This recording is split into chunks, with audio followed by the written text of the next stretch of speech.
But worse than that is what is going on in our own community at our own hands.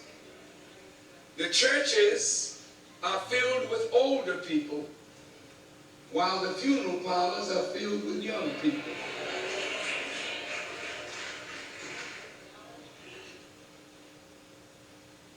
The proliferation of guns and drugs and the fratricidal conflict that is going on in our community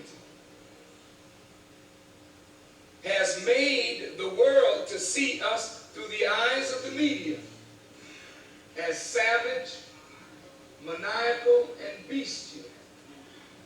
And we have fed into that ugly image through culturally degenerate films and videos and music, which is spread all over the world, showing the worst aspect of our lives.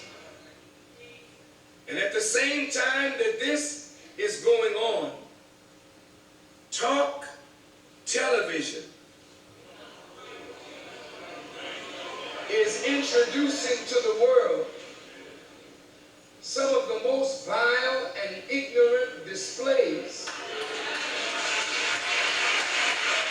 of madness in our community. Now, brothers and sisters,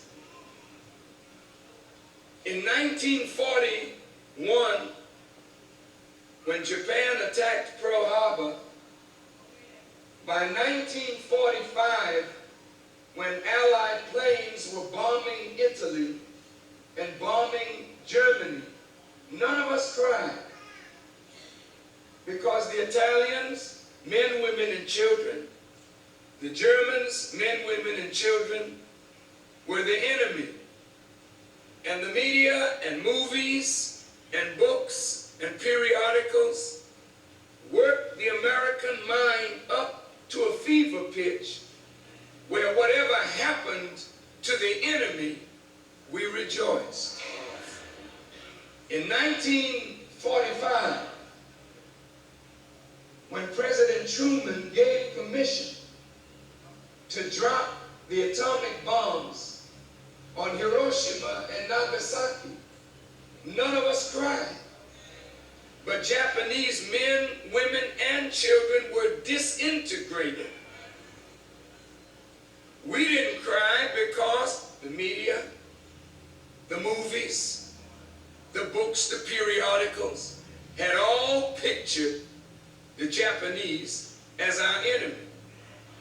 After the World War was over, in the name of the balance of power theory, the communists became the enemy.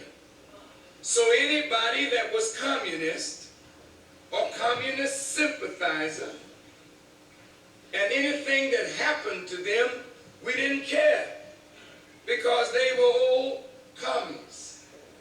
And around that same time, many of us stoned Paul Robeson because he was said to be a communist. We rejected W.E.B. Du Bois because they say he was tinged with communism. But then China arose as a world power. Vietnam and Korea became theaters of conflict. And our children went off to die in the name of democracy. And an American senator said, we will bomb the Vietnamese back into the Stone Age. And none of us cried, because these were the gooks, our enemies. But isn't it interesting that all the enemies of yesterday have become America's friends? And we help to fight every one of her enemies, and now we are in the position of the enemy. The media, books, periodicals, Hollywood, MTV, all portray us in a light that if we are moved on tomorrow, there'll be no outcry of sympathy in the world because we